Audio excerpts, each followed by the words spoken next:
Welcome to the Lifescript Podcast. I'm your host, Dr. Sonu. The Lifescript Podcast is on a mission to uncover what health truly means and give insight into my unique, evidence-based health philosophy I call your Lifescript. The Lifescript Podcast aims to empower you with thought-provoking discussions with leading medical professionals and wellness experts and how it ties into your Lifescript. Together, we discuss the rapid rise of chronic diseases and mental health conditions and how our lifestyle, our emotional health, and the core medicine all intertwines to give you the best health for life. Please be aware that this podcast is not intended to diagnose, treat, or provide individualized medical advice for any health conditions. If you're seeking tailored support, you can explore more on my website, drsonu.com.au. That's drsonu.com.au. I hope you enjoy this episode. Hi, this is Dr. Sonu and welcome to another episode of the Lifescript Podcast. The topic I want to discuss today is habits, addiction. Why do we do something that we know is not good for us and we keep doing it? That's a fundamental question, and imagine if we could fix that. We could change our habits.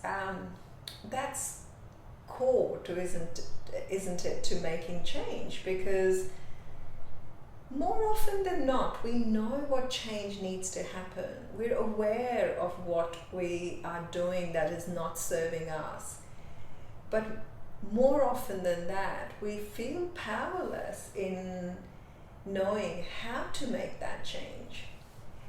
Addiction is a big word, and I think addiction is sometimes misinterpreted. The way I see it in my practice, in my own personal life, is that we all have habits that don't serve us, and we keep doing them. So how do you fundamentally make a change? And this has been part of what I've been interested in, because it's not good enough for me to say to my patients, well, you need to do this.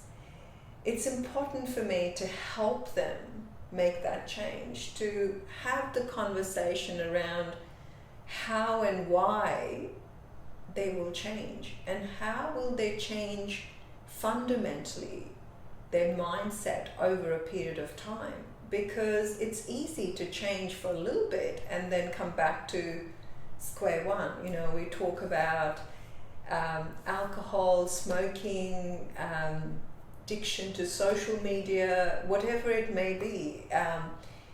It's something that, you know, change is very, very hard, and it's easy to change for a short period of time. And most of us give up when it's really important for us to continue. So, for example, if we're on a weight loss diet, for example, not that I believe in diets, but if we are on some weight loss diet, we usually give up when we really need to carry on. Or if we're, you know, training at a gym, we usually give up when it is really important to keep going. And why does that happen? It's because our approach to change is often not correct. We think of change as, you know, quick fix. We want a quick outcome. And I love to quote James Clear's new book, Atomic Habits. It's very, very popular. I often quote it to patients, and most of them, or some of them, have heard of it, or at least, you know, or even have read it. And what I like really about James' work is he talks about sustainable change, and really to make health changes, lifestyle changes, you need sustainable change. You know, there are million diets or million programs that can make you lose weight for short term. You know, you can do a 12-week challenge at the gym and you can get fitter. But how do you get fit for life? How do you maintain your weight for life? How can someone like me say, you know what, I'm never going to get fat again? And I say that cautiously now, but I think that change, or that understanding of what habits really mean, what addictions really mean, is something that has always been a personal battle of mine.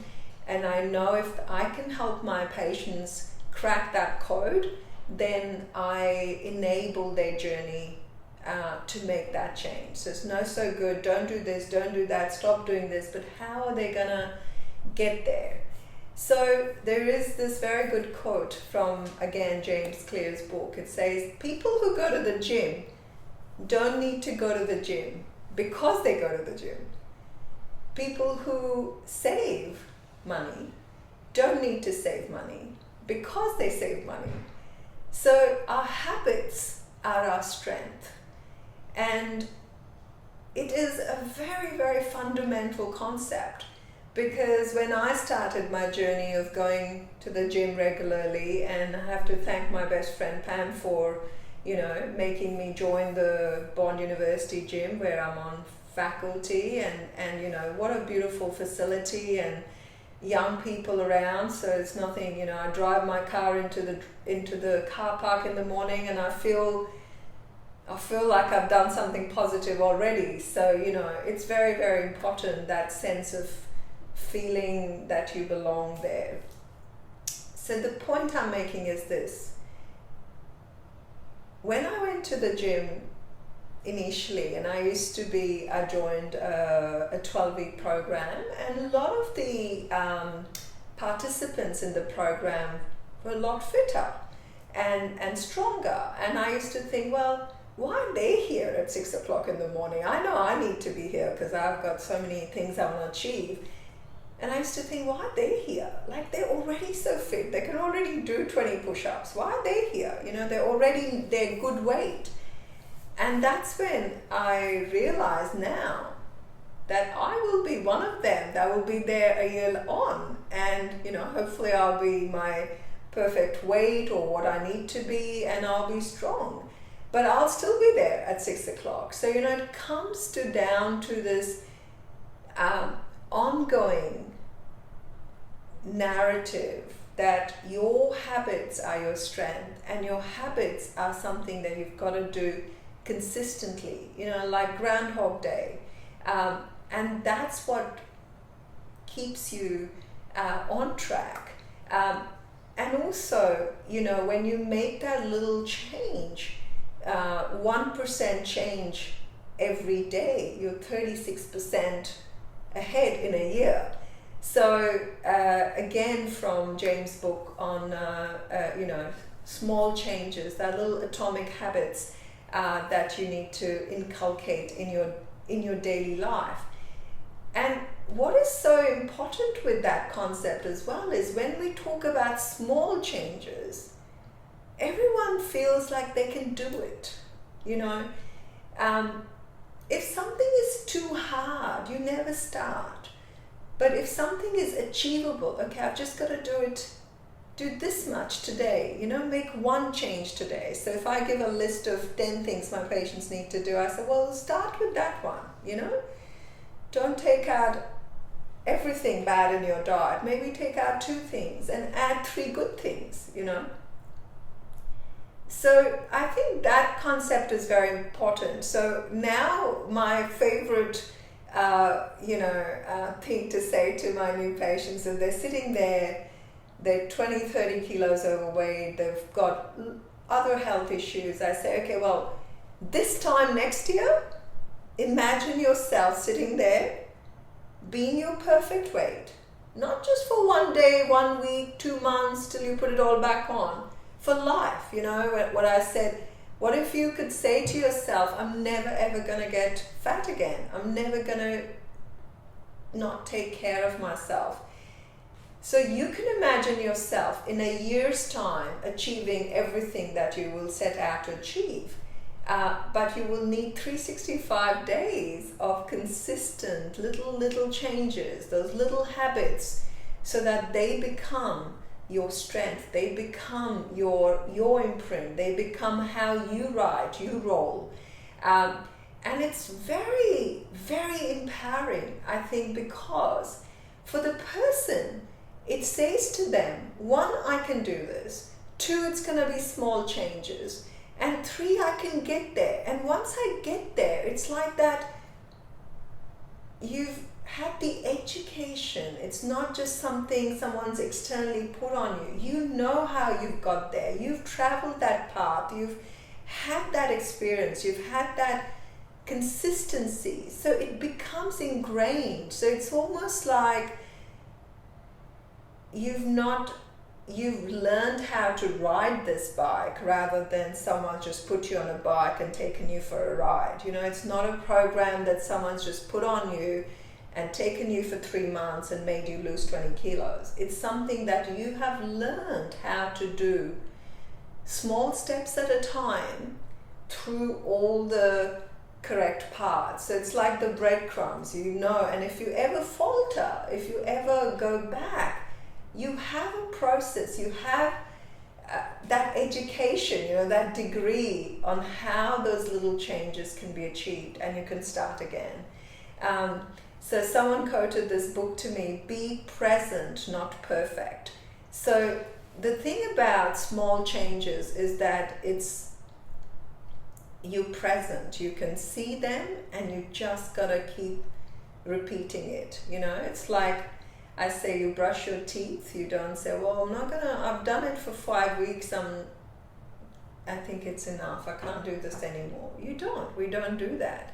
So similarly, I think with so many of our habits, you know, this famous quote, actually a patient said to me, I do my brain admin now, Dr. Sonu, and I do it every day. So it's like brushing your brain, you know, taking care of the top seat, the most important part of your body that you've got to keep clean and tidy and in order, all those emotions and thoughts.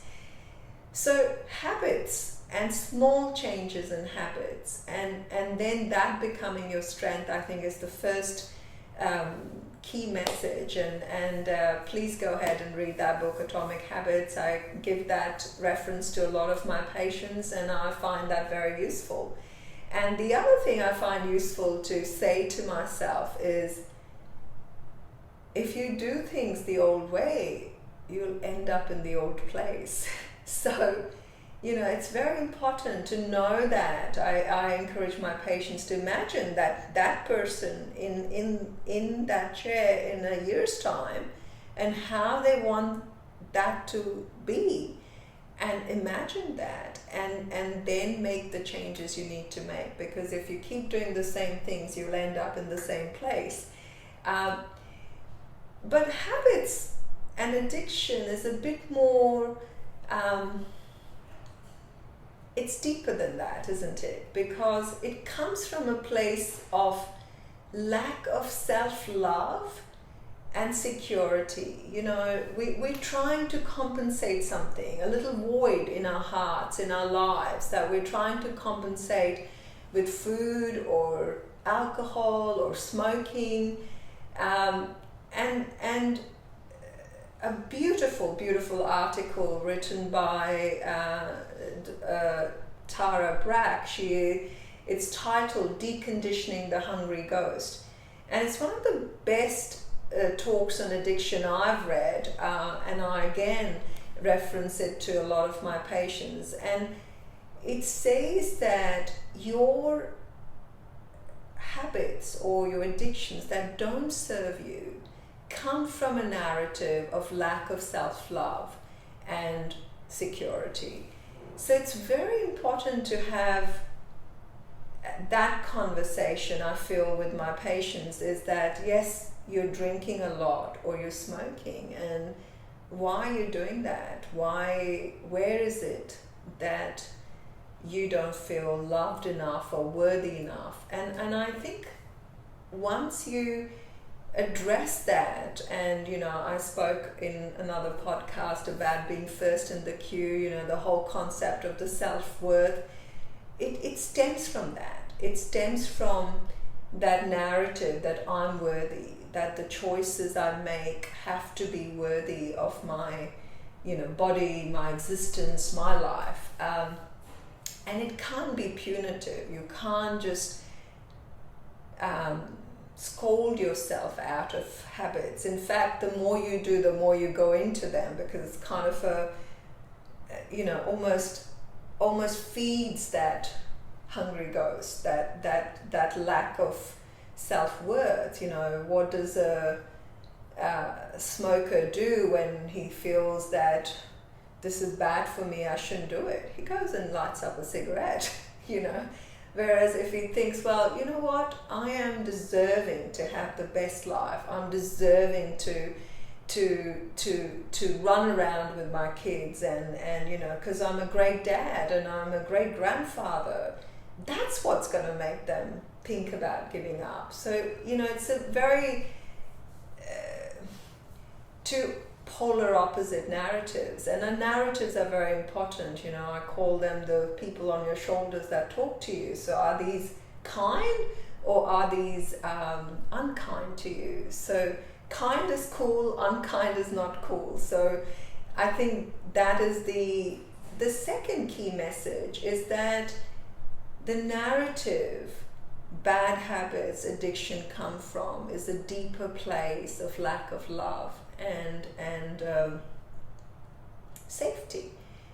And sometimes it's not really important how you've got there. Everybody has a different story of trauma, of upbringing, of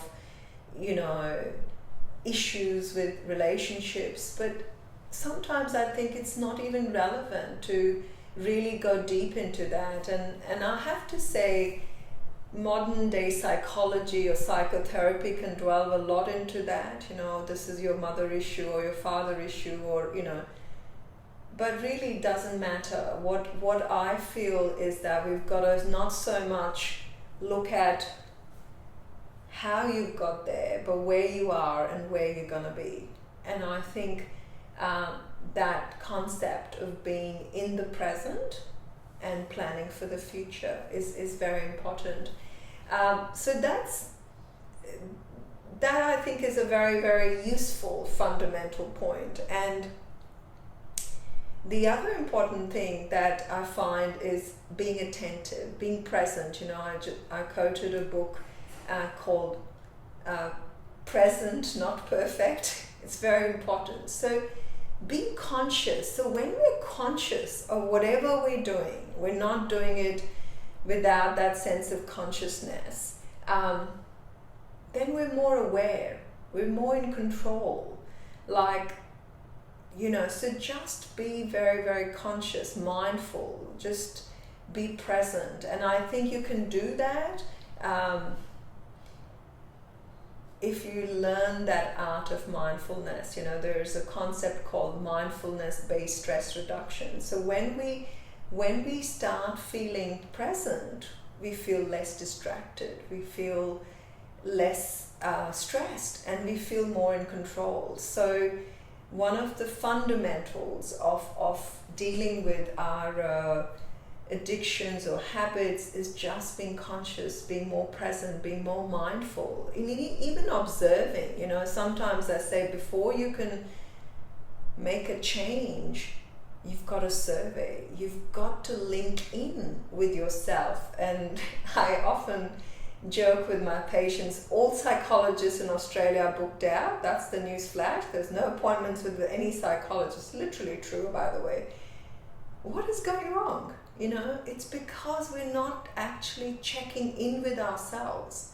We don't have any time or any appointments with ourselves. I know this sounds strange, but when was the last time you mindfully reflected into what is going on, why you're doing what you're doing, and then being aware and being ready to actually see what you see without the fear of, no, I don't want to know. I know that's not going to be a pretty picture. So life's not meant to be pretty, it's meant to be real. And I think that is very, very important. And again, a great book, The Resilience Project, and The Let Go is the new version, and very Aussie, very relatable, and it talks about this mindfulness, gratitude, empathy, and empathy starts with yourself, empathy for yourself. So again, coming back to that Tara Brach's talk on deconditioning the hungry ghost, it's about coming from a place of love and security, knowing that you're enough, you're safe, and you have control. You're present. I'd love, of course, the major addictions in our community. I would put alcohol as what's the word I should use? I think it's the enemy we sleep with. And I was asked on radio a month ago, so Dr. Sonu, one glass of alcohol, one glass of wine at night? I know it's a difficult question, we're running out of time. Do you want to answer it quickly, or the best you can? I said, well, I can. It's a 2-letter word and it says no. So I often talk about alcohol and health to my patients. It is overwhelming how often I find that people's relationship with alcohol is less than ideal. So, if I've just said on camera now, one glass of wine is a no, then you know where I stand with this. But listen to Dr. Huberman's podcast. It's called Huberman Lab, and he's got an amazing podcast on effects of alcohol on brain and health. So this is my first step now. I just tell people to listen to it and then make their own mind. I say, well, then if you still want to do that, well, it's your choice. But I think we've got to get the facts right. And it's not what we want to believe, it's what is the truth, and truth is the truth. It's always will be the truth and will remain the truth, whether you believe it or not. So, again, very good quote from, which I heard repeatedly in the lectures that I attended at the lovely Weimar Institute in California when I did the New Start program there. It's a physician-led lifestyle program. And they have a very good take on addiction and habits, because any lifestyle program can be only successful if they give you tools to change your habits, to let go of your addiction. And one of their prime focus there is to state that what are the facts? What is the truth? What do you want to believe? And what is the truth is the truth. Alcohol is bad for you, even in small amounts. But that is another podcast for another day. But let's come back to this core concept of addiction and habits.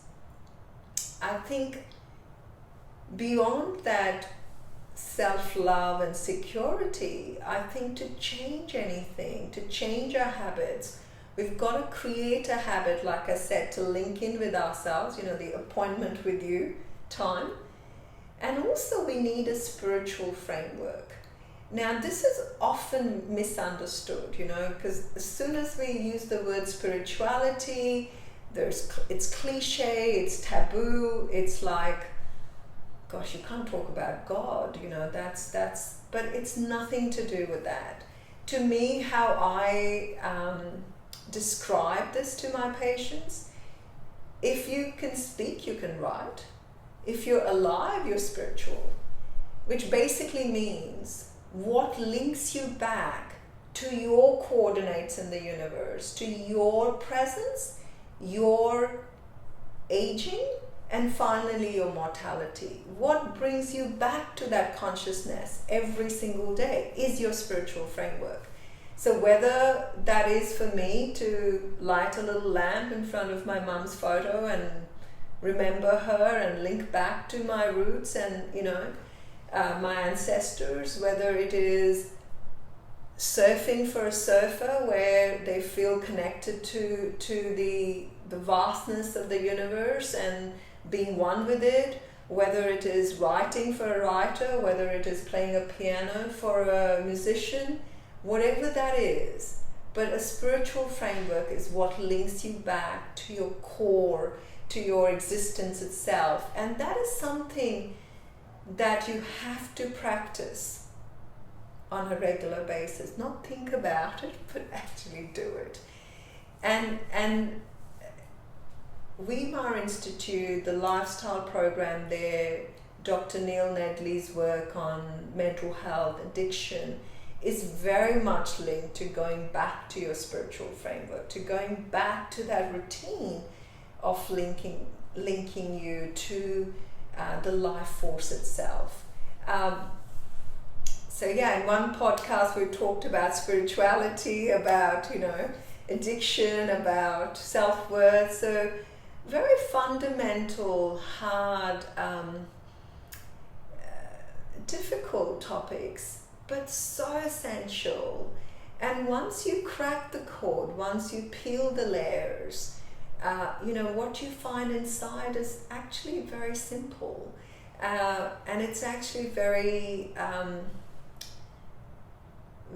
very universal. I find, having lived and worked in 3 continents and worked with people of all backgrounds, languages, socioeconomic status, I find that core is so universal. Even age groups, I'm talking to a 12-year-old about how essential it is to know how to cook, to a 92-year-old about being less stubborn on, not taking their tablets or whatever else. The core of human beings across even age groups is very much the same, and it's one of the biggest joys actually of my career and my work, is because I get to see the whole spectrum, and I get to just observe that. So I think, wrapping up this podcast on addiction and habits, I'd love you to go to these references that I've quoted. I think the first and foremost thing is actually acknowledging what is an addiction. For me, whether it was to take a second serving of something I liked and eating more than I need to, or whether it is cannabis, or whether it's smoking or alcohol for someone, I think first declaring to yourself that habit is not serving you, and then going to the narrative of where that is being driven from, making those little small changes like James Clear refers to as atomic habits, and then sustaining it through a regular spiritual framework in your life. So good luck.